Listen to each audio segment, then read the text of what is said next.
Welcome to the Mind of Business Success podcast. I'm your host, Alicia Cramer. I have Amanda with us. We are going to get into this new age of business that we are all stepping into. We're all feeling it. It's so obvious. Some people say it's because of AI. Other people say it's just because so many things have changed so rapidly. And Amanda, I know that you like to talk on the subject of this shift we're all going through and this rebuilding trust. You're obviously an expert in the coaching space, but it really does apply to every business. I'm looking forward to having this conversation. Have to welcome you to the show. Yeah, thanks for having me. I'm excited to see how it go, like where the conversation takes us and really address what I think is how to, how to rise up, how to set yourself apart in, the ever-changing landscape of business building for sure.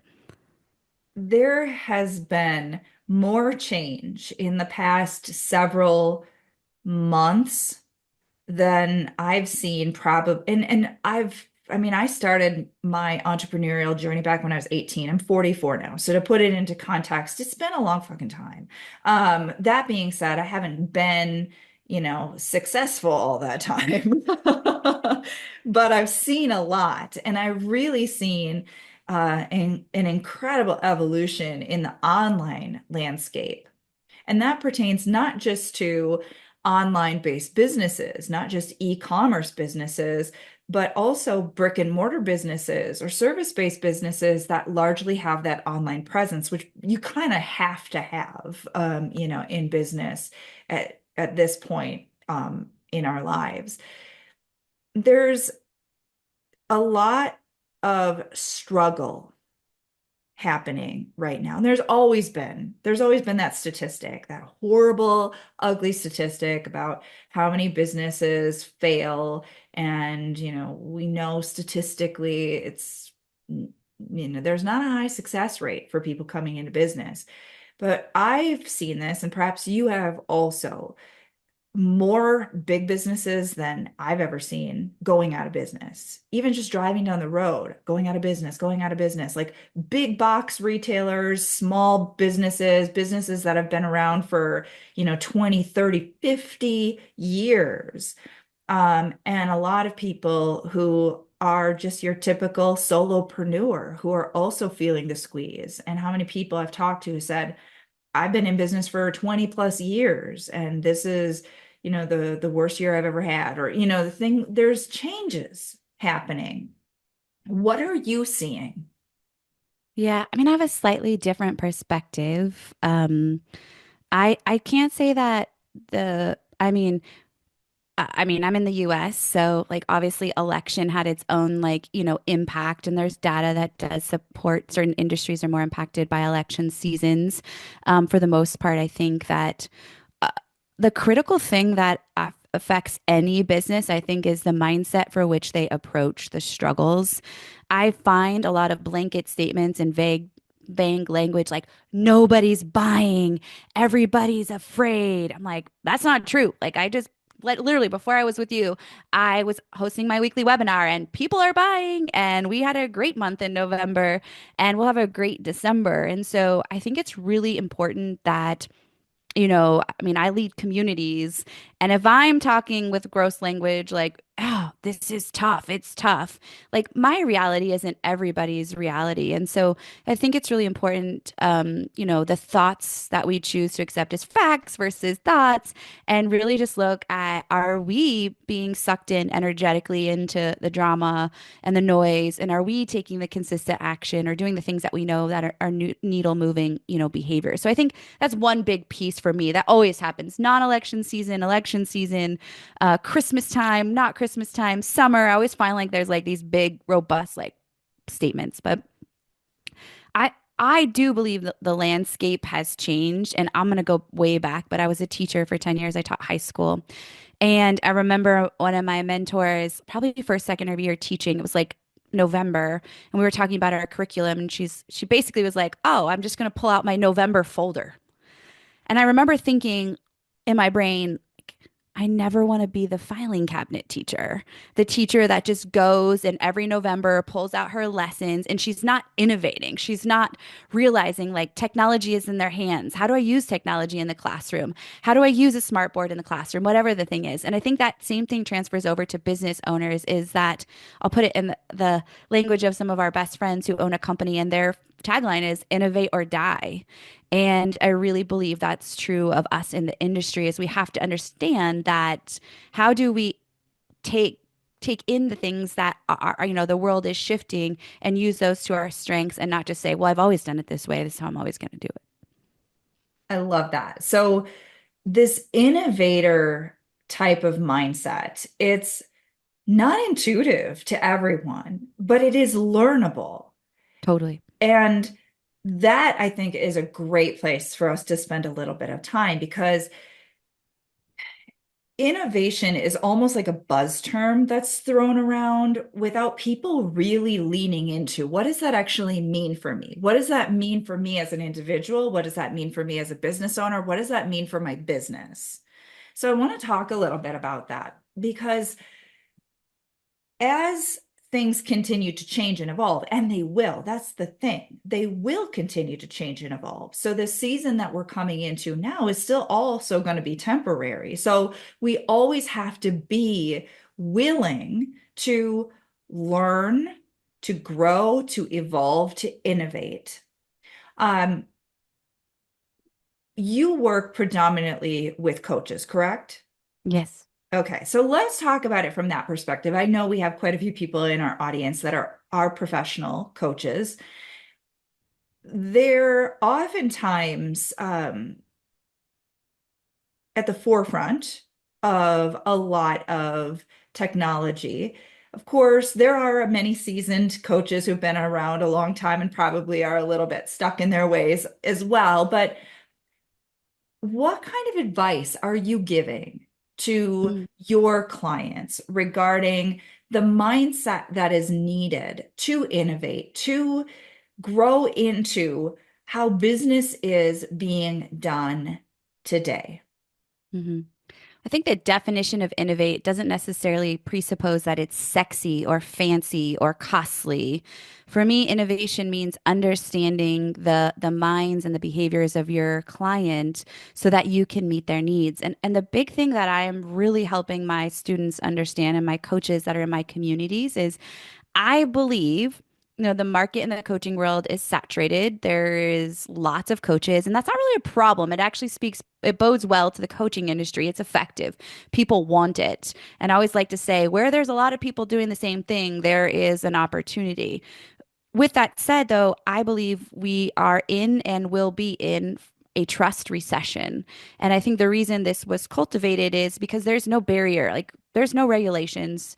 Today I could be Amanda, tomorrow I could be Coach Amanda. I really don't have to do anything. I can start marketing myself. And that's the problem is we have a lot of people just doing that overnight like, "Oh, well, I'm going to help someone," which is beautiful. Like that's like the American dream, right? But the other issue is they do it without integrity. We have people that see it as a quick opportunity for cash. So they're great marketers, but they totally underdeliver once they're inside the program. I mean, I've been a victim of that even at what I do. I spent $25,000, which was the hardest learning experience, which was like great marketing. I got in there, I was like, this sucks. Um, Also, we have a lot of people that pull the name coach, even though they're maybe more in the direct marketing world and are selling products. So there's a lot of things that are watering down the title of coach. And so I think that instead of complaining about it, it's like, what's the solution? And for me, it's building opportunities to deepen the trust and understanding that the sales cycle needs more opportunity for trust building connections.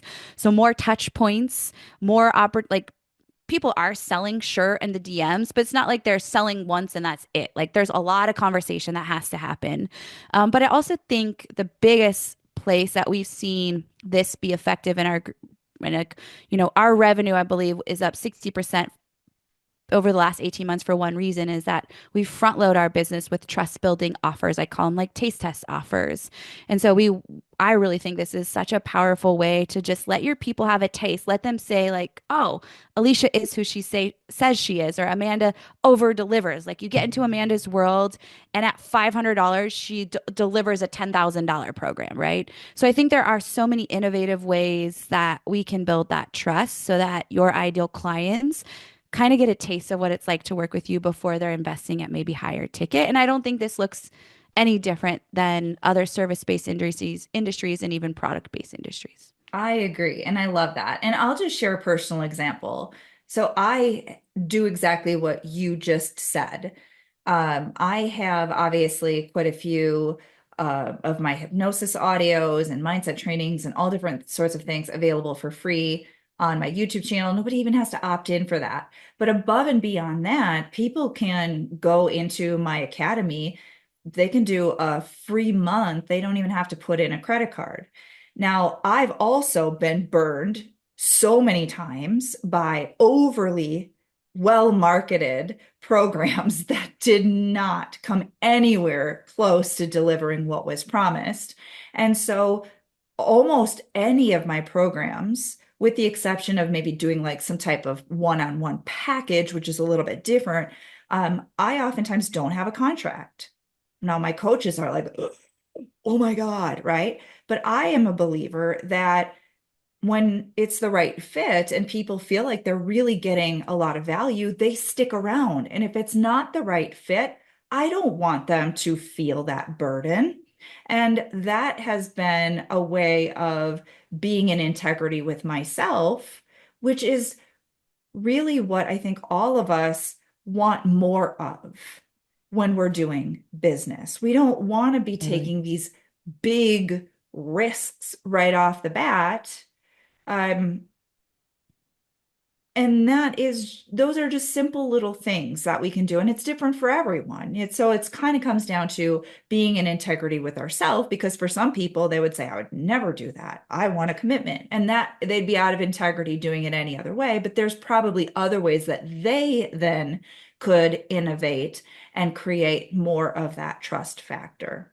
Yeah, totally. And I don't think it is when I teach our coaches and our students understanding that I use the terms fixed and flexible. There are fixed things we should have in business, but the way we do them can be fixables or can be flexible. So I believe a fixed part of business is you should absolutely have some sort of lead magnet strategy to grow and build your email list. The how is flexible. Is it hypnosis audios? Is it webinar building like me? Is it a checklist? Is it a private podcast? Like that's where we get to use our intuition and also study our ideal client. And that's where that innovation can come in. We don't do the private podcast because everybody else is doing it. We do it because we've assessed and we said, is there intention? Is my ideal client likely to consume a private podcast, or is there something else? And so I think that's where sometimes, especially because I'm in the B2B market where I'm selling to business owners, is we get sucked into these too good to be true strategies and the one size fits all. And it's really not that way in business. And the quicker you can get out of that and become a mad scientist of your business and lead with curiosity, the more successful and efficient you're going to become faster. I want to dig just a little bit deeper into this trust recession. I've heard it from others as well that this is the season that we're going through. Some of the old marketing tactics are literally rendered obsolete because of AI and just a lot of the changes that have taken place. That being said, a lot of people are leaning a little bit more into, stop with the insanity, right? Don't just, pump out, all this AI stuff. People want to know you. People are craving, like, who can I trust?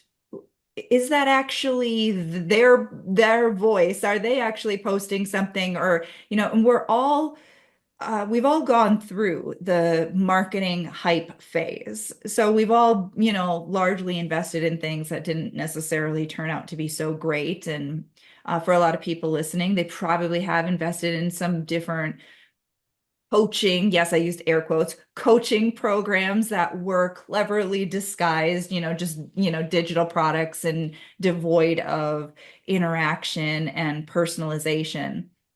What what is this trust recession? Do you have any tips for people to maybe reevaluate, reassess how they can bring more of themselves into their business to really lean into creating more trust with their prospective clients and customers? Yeah, I mean, I kind of alluded to a few things, but just to be more tangible with examples I think AI can be a powerful tool. It's not my favorite thing. I have a love-hate relationship in our company. We use it for a few things, and they're always non-client facing. So we just have a rule that those things are going to be back-end pieces that, support us. We don't write content that way. We don't write. And in fact, often in my newsletters every week, I'm like, this is lovingly written by me at a certain time, not AI. Like, you're getting me. And that's going to attract the people that want that, because the truth is there's people out there that love AI and they want to go all AI. And there's people that want to be in businesses that do that. That's not me, or clearly it's not you. But I would say is the more you can create those touch points in your client journey, the better, whether it's creating small videos along the way, sending personal DMs that are video and not copy, sending Loom videos. That's a great way inside of our company that we do things for clients or we get feedback. But I think really I'm going to go back to it's like building community. When you can build community in what you do, then there's an authenticity of like you are who you are when you show up in those elements. And that's what I know, like my clients are craving as well. But I also think there's ways to create those touch points inside of your coaching offers. It's very enticing, right, to go into this passive income space. And I air quote passive income because there's no such thing, right? Passive income to build it and to keep it optimized is really semi-passive income. And once you pump enough, into the machine, then it becomes, less semi-passive. But I think, part of the trust recession is people don't really want to buy courses that sit on their digital shelf or they go into like their course graveyard. And so I think there's things that we can do to support that, whether it's a live Q&A or you have some sort of form where they get feedback. You have pods where there's interaction. There's just so many cool things that a lot of my coaches do and we talk about inside of my community that allow there to be that personal touch when it feels like the rest of the world may be going a different direction. There's still people that want and need that and that are doing it well and doing it consistently. So that's the perfect opportunity for me to ask how our listeners can learn more about what you're doing. Because you touched on it a little bit, and I have a feeling there are some people in our audience who that's exactly the right next step. They want to grow their coaching practice. They want to do it with authenticity and integrity. They want to do it in an intelligent way, right? They want strategy, but they also want it to be unique and personal for them. So can you share with us how can people learn more and potentially take that next step? Yeah. I mean, first and easiest place, since you already are listening here, is to check out our podcast. It's called The Best Damn Coach. And when you listen, send me a DM over on Instagram. It's a great place to just have personal conversation. If you hear Alicia's show, then send me a message. Tag us both to like let us know you're listening. That's always fun. And then a great place to just learn more is I host a weekly workshop that really talks about some of the key elements of successful coaches. And one of the most important things to me, which is how to build a framework that drives a results driven coaching practice. And you can check out more information on that at amanda-walker.com/framework. Excellent. I want to thank you so much, Amanda. Yeah, thank Delivered you. some solid tips, very timely, very relevant. You never know how things are going to change and evolve in business, but the one thing I think we all probably can agree on is your clients, your prospective clients, your customers, they need to trust you. Totally. And that's where this topic is. not only just time sensitive, but it is evergreen in the sense that there's always a way that we can step up our game. The innovation is so much an inner game as well as an outer game, and that willingness to just continue to be that better version of yourself so you can be that better, whether you're a coach or a consultant or you're selling widgets or whatever it is that you're doing, um, to just do it with more integrity. And that's what this is all about, really. Yeah, I totally agree. And I'm so grateful for the opportunity to hang out with you and pour into your audience. So thanks for having me. Great energy, great episode. Thank you everyone for tuning in. Remember, if you haven't already subscribed, make sure you do so because these episodes are always packed with amazing wisdom, tips, and guidance from awesome, awesome entrepreneurs like Amanda. And until next time, we will see you in the next episode.